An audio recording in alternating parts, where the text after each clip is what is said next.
Okay, thank you for pointing out that they originally should be simple, but now they don't seem to be simple anymore. Um, uh, we've had a discussion at breakfast and we came up with a lot of alternative titles. So it could be also some maybe known inequalities and or some trivial inequalities or some wrong inequalities. So wrong, I think, is I'm fairly sure I have proofs, but I cannot guarantee unknown so far or not trivial. So what we're going to talk about is rejective sampling. And before we deal with rejective sampling, we just deal with Bernoulli sampling. So what you want to do is I want to put a probability distribution on support sets. So on subsets of just 1 to k. So let's take one of these support sets I. And what I will do, I will say the probability of I is just the product for all I in I of some weight pi. And then for the ones that I don't select, I will take the counterweight. So basically it just means I have these weights for every entry. So I have the weights pi, they will sum to 1. And they are all between 0 and 1. So, and I do allow 0 and 1. I mean, 0 doesn't make sense, but 1 could potentially make sense if you want to model that 1, let's say, index is always in this sort of support. So think of it as a sparse support. And here, I later want to go to something that is maybe only has S entries. So why would I want to do that? You know, you also always start with something that is sparse, and then you look at first, oh, what can I do for all sparse signals? And then you say, well, if the matrix is Gaussian, then I can do something. And then someone says, but my matrix is not Gaussian. And then you say, okay, so what if we select the support uniformly? And then you have another statement, but then you look at your statement and then you look at sort of, you have this procedure and then you can just count how often does each atom in your dictionary or compressed sensing matrix or whatever appears. And then if you look, for instance, at the distribution of wavelets for MRI imaging, because then you use some sort of Fourier sensing matrix and you use the fact that the image is sparse in wavelets or something like this. And then you get a combined matrix and you just plot how often everything appears. What you usually get is something like this. So this is definitely not a uniform distribution. So this is the first atom, the second, and so on. That would be uniform. So everything appears with the same probability. And it does make sense because images and wavelets, there's something called smoothness. And we've looked at images and then people, I mean, GABA analysis would have never worked if the concept of smoothness and low frequencies and high frequencies would have been irrelevant. So this doesn't work. Yeah. Because I mean, if you have an image, it will not be exactly sparse. So you refer to somehow, or yeah. So for instance, you say I look at all the images and then I look at wavelets and I take all the ones that are above some sort of threshold and I plot. I say yeah, I count 1 if it appears and 0 if it is in the sort of the level of noise. If I put a little bit of noise onto it. Okay. So this I should view as the probability of the support of the signal being high. Exactly. So this is what we will think of that's the probability that the support of the signal is I. Now, of course, I want to do something with this. And what we get here is that we will see that, sorry, they sum to S. So if I just flip them like this, on, off, and I just take the ones that are on, that are in the support, and the ones that are out, that are not in the support, what I will get is something that is concentrated around S, but there will be a lot that are larger than S or smaller than S. And of course you say, yeah, that's a valid model because there will just be, S sparse on more or less average and some will not be S sparse. But of course, then I want to do some other math with that. And for that, I need to have them as sparse because otherwise I cannot do my little tricks. Also, since this is concentrated around S, you might want to have a bit more control on how you distribute. So you want to say, okay, this is S, and I want to know exactly how many of them are S sparse and exactly how many of them are S+1 sparse. So you might want to put, let's say, maybe a flatter distribution on your support, but with the same appearance probability so that it's consistent with the thing that you see. So this is what you see here is the probability that I is in some empirical support, right? Good. So how do we go from this model where I don't have control of the support side to a model where I have control of the support size? Well, basically just by conditioning. So this is called Poisson sampling, and this is now called projective sampling. And what we do is simply we say, okay, it's just conditioned on the fact that the support size is S. So what you do, basically you draw a support, you check is the size of the support S, then I keep it. If the size of the support is not S, you trash it and you draw again. So the advantage of this model is that the entries are independent. So we flip them independently. And if the first one is 1 or 2, doesn't affect the third one. In this one, the probability of one being inside the support is of course affected by the others. So there the entries are not independent anymore, and which makes this a little bit complicated to handle, but can't have a free lunch. So the inequalities that I'm going to show you basically are a tool to say, well, they're not independent, but if we go from these PIs to something a little bit different, then everything will work just as if they were independent. So we can do a lot of things. So here are now the simply trivial and known inequalities. So you remember, here I say that they sum to something, or maybe not. Let's leave this out for the statement. So this is just for the first statement that I need that they sum exactly to something. So if I take 1 minus the P infinity norm, and then I scale the PI with that, then this is a lower bound for the probability that I is in I, and then I can upper bound it with 2pi, and this is true if the sum of the pi is exactly S.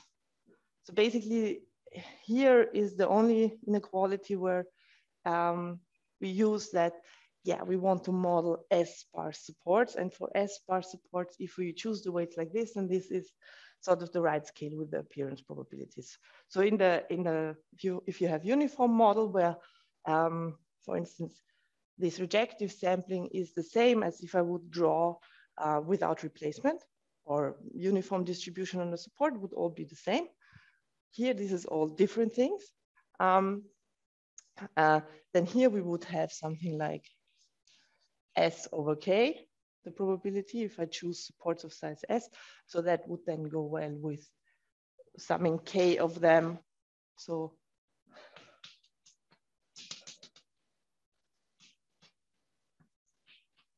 the K is the number of variables that I have. So I have I is a subset of K. Good. So this is the first one, which basically allows me to compare them size-wise with the ones that are sort of known or given, or the ones I can go the other way and say, okay, these are the ones that I measure, and that gives me some information about the generating ones, the PI. The second thing is now in this model, actually the scaling doesn't change anything. Because because of the conditioning. So if I divide all the pi I by a constant, then this will not be a probability distribution anymore, but sort of writing this based on that from not a probability distribution would still work because of the conditioning, and that factors out all the constants.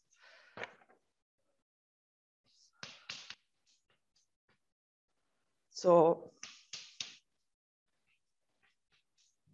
this just means that if I look at appearance probabilities, when I draw less atoms, then atoms will appear less often, which is obvious, sort of. But then, you know, once it's obvious, the hard thing is to prove it.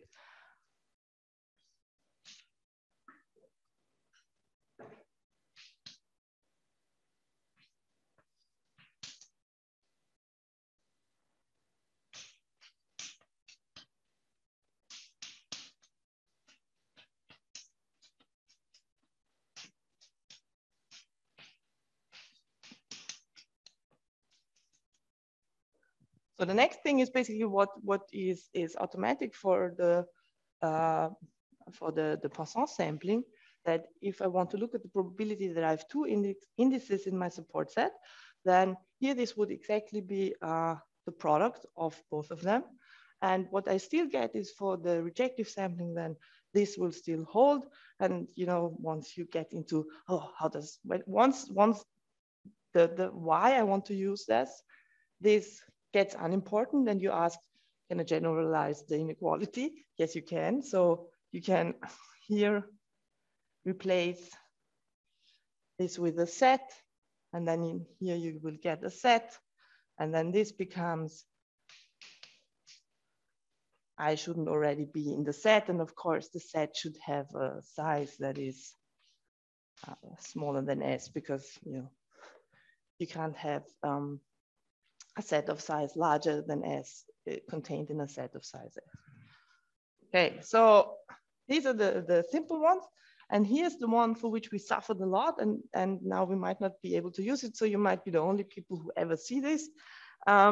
So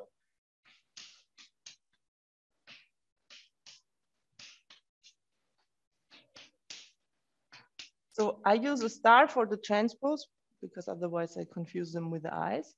And usually I put the star when I want to say that it will work for real stuff, and it will probably work for complex stuff as well, but you figure it out. So.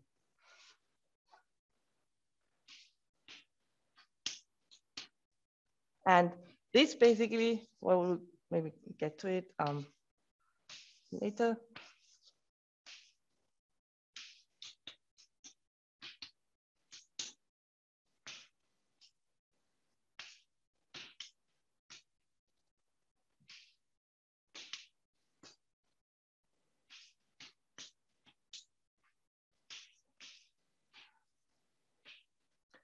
And now I almost don't have space for the last one. What order is this? What order is this? Is this like entry? Or... Okay, yeah. So this was not very clearly written. And it's what I promised to Johannes is the only symbol that he might not have seen in school. So that basically means that this is a positive semi-definite matrix, and it's dominated by this, again, positive semi-definite matrix. So it's just the regular thing, A, B, if B, or if the difference is, and so this is actually the more interesting ones, why I want them. So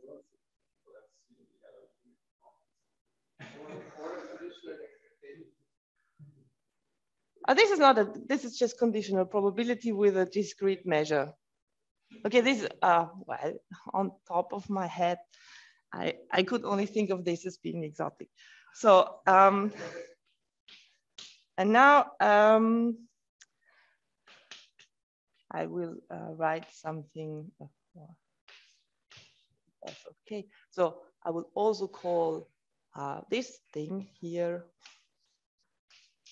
Ps of I.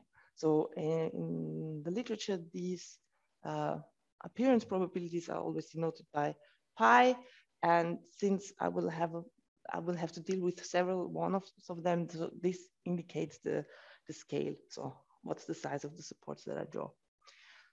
So what do we have here? This is something a bit more complicated.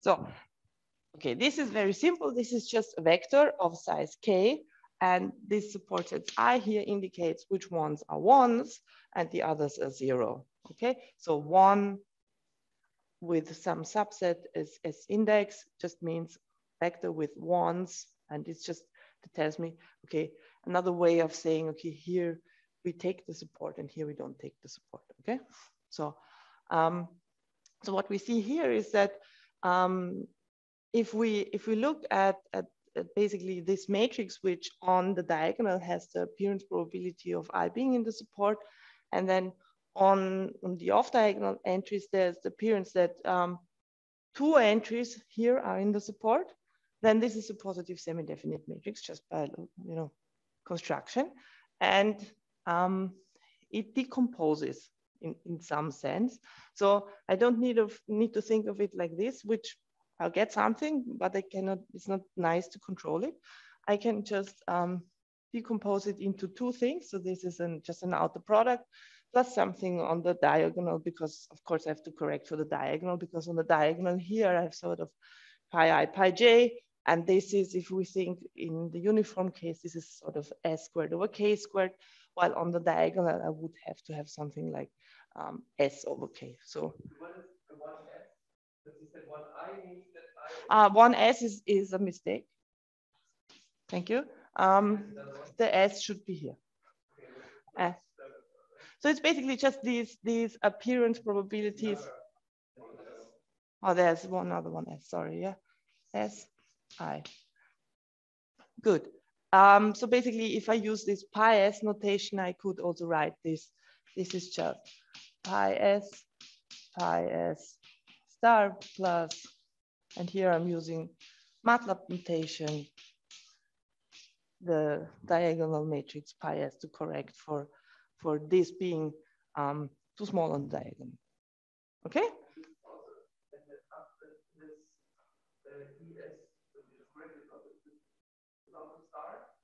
Here there is a star, which was almost a T. And here I forgot the star. So, and maybe let's talk a little bit about the second one. Here, what I have some sort of condition. I want to look at how often does something appear off diagonal something. We will see why this one is important a little bit later. And then I get something that is a little bit like a uniform bound. So I just have to know the appearance probability here. And then I get something here that doesn't depend on K anymore. So this is a much more benign formulation, which you can then use to bound stuff like crazy. Okay. Here and here there should be, again, something like this. So this is a matrix. It's a matrix. It's a number and it's not. So that is a vector. That is again a vector. And this is the kth entry of this vector. So basically, I only want to do this when I know that K is in I, because otherwise I cannot actually do this. So this basically says, only try to do this when K is in the support. Okay, so why do I want to what's my time? 5 more minutes. I have 5 more minutes, excellent. So why are they useful? Well, this was the plan, actually. just make them appear. So of course, what I want to do is, guess what? I want to do dictionary learning. So I'm looking at the method of optimal directions by Cherstiengian. And this is the thing that, you know, that everybody of you would do immediately if I tell them, go learn a dictionary. You take your data and then you say, okay, I prescribe a size and a sparsity level, and I put the Frobenius norm and I put it squared because it's the only thing I can do. And then I say, well, but this is ugly and I cannot do it. But if I say this is already fixed and I want the best X, then I can do I can do this. And the other way around, if I have X fixed and I want to know a better dictionary, I can also do this. And what I want to do is I can just say, okay, I will set my new phi. This is just phi X. And then I will take X star X to the -1. So I'll just multiply it from the right with the pseudo inverse. So now let's assume that all my yn, there's some sort of phi I xi. And I want to look at this. So this, you can actually, let's say we have infinitely many signals and they come from a source which spits out sparse signals where the supports follow this distribution and just the amplitude is something benign. Then this can be written just as some sort of expectation of y x star times the expectation of x star, and then I have to invert this thing, right? So, and now in my special case, I say, okay, yeah, but how did I construct this x? So every x is something, I do some magical thing like thresholding OMP, whatever you want, and I will get the support I. So this will be then just the pseudo inverse of whatever I currently have, dagger times y, right? So this is what I will then put here. And then I say, oh, but you know, I really have a model for this thing. So this was actually some phi hat I times xi. And here we'll put the hat because it's the one that I guess. And these are the sort of the generating ones. So let's assume that my magic is so good that I will always get these. Huh? So still what you can see, this is now something like phi I dagger -1, and I have to put the star at some correct side. And then I put here a phi I star, and then a phi hat I xi. And then you just see, okay, now I have to calculate these expectations with my model. And yeah, and then you can sort of unroll these to a lot of power to see that this thing actually, it does converge, and it converges from really afar. So here you can go up to 2 minus constant, and then you have log something, square root d, horrible constants, but the whole space basically has size 2 because I want my atoms to be normalized. And then here is basically ugly local fixed points. But you know, if you could be in there, which is also exponentially hard, you would just go there. So the proof is a big mess and is in no way presentable yet, mainly because we wasted a lot of time in trying to do it for not uniform distribution. And this added a whole level of complications. So all this stuff just to deal with now these expectations where you then, you end up with something like this. So you have to estimate the norm of something.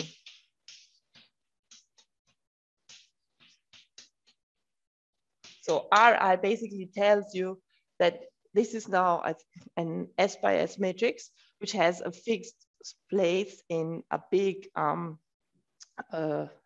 K by K matrix. So you can also write this as phi star phi. And then you say, okay, now I'm taking just the pointwise product that we spend ages to tell students not to ever think about with this thing. And this is called the Schur product. And The only thing is maybe what you now need to see to make this useful is that there's the sure product theorem. And what do you have if you have, what do you need to have? Oops, sorry, just that I'm, because a lot of things need to be positive, semi-definite, and totally positive. So you have a matrix G that is positive, semi-definite. And then you have two matrices, P and P hat, and they're positive, semi-definite with positive entries. And this is called absolutely positive. And if you have this, then what you know is that if you take G sure product with P, then this is dominated by G sure product with P thing. And if you believe me that this leads to a lot of expressions like this, and maybe sometimes I want to look if a K is inside or not, so it will lead to things where this and this is relevant, then with the help of this, I can then actually deal with them all. Thank you.